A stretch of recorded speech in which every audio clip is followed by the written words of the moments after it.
Avtorji te razstave sta dva mlada španska umetnika, ki sem jih spoznal znotraj evropskega projekta, ki ga skupaj izvajamo z partnerji iz Zaragoze. Že takrat mi je padel v oči njihov takratni projekt, ki je že nakazoval, da je njun umetniški interes obarvan z zelo neko eksplicitno estetiko. Definicija biopolitike je, da izkorišča človeka do zadnjega njegovega resursa. In mi danes živimo v nekem času, ki je prežeto s to tako imenovano biopolitiko. In v tem projektu imamo to situacijo pripeljano do nekega absurda, kjer je človeško telo uporabljeno do te mere, da poganja neko drugo napravo. Da bi se to zgodilo, sta avtorja zelo dobro naštudirala zgodovino zunajtelesnega krvnega obtoka in v tej inštalaciji imamo priložnost videti, kako naše srce poganja nek stroj, ki deluje kot nek robot. Deluje pa zadeva tako, da čitalec za srčni utrip odmeri iz našega prsta, kakšen je pretok krvi čez srce. Ta podatek pošlje v mikrokontroler, ki krmili črpalko, in ta črpalka, ta srčna črpalka, napumpa točno toliko tekočine, kot jo sicer črpa naše srce.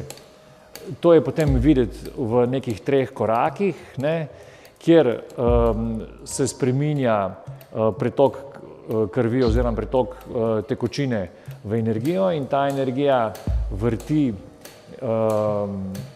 projektor in na projekciji vidimo, kako se robot igra z našim srcem. V tem projektu je ogromno nekih historičnih referenc, ki jih poznamo iz zgodovine umetnosti. Postavljena je pa celotna inštalacija v nek distopičen ambient, kot bi se dogajal v neki daljni prihodnosti, v krizi civilizacije, kjer bomo primorani z našim telesom in z našimi telesnimi funkcijami proizvajati energijo, hrano, informacije in tako naprej. Vse to se v resnici dogaja že danes, v veliko bolj prikritih, perfidnih oblikah, ampak umetnika na nek tak zelo jasen, zelo tehničen, zelo mehaničen način opozarjata na to totalno izkoriščanje človeških resursov, ki smo jim danes priča v tako imenovanem korporativnem kanibalizmu.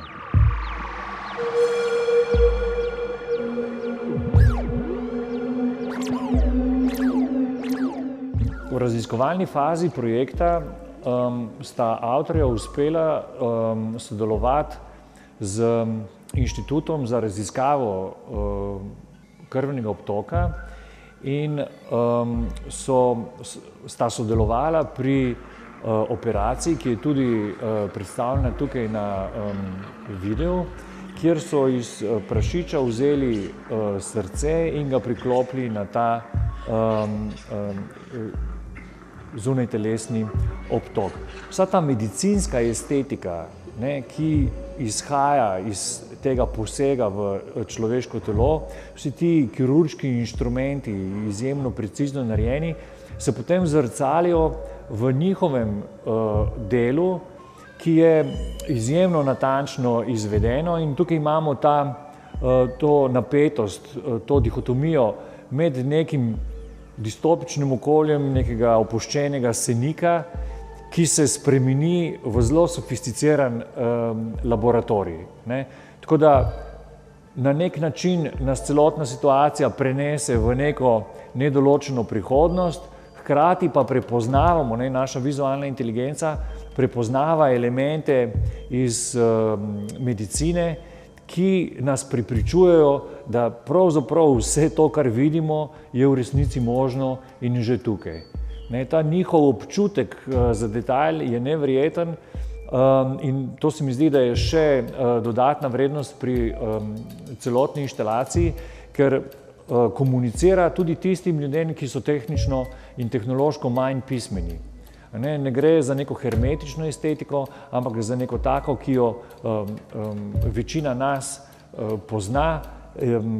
Celotna inštalacija je gola, skrita je samo elektronika, kjer itak ni nič za videti.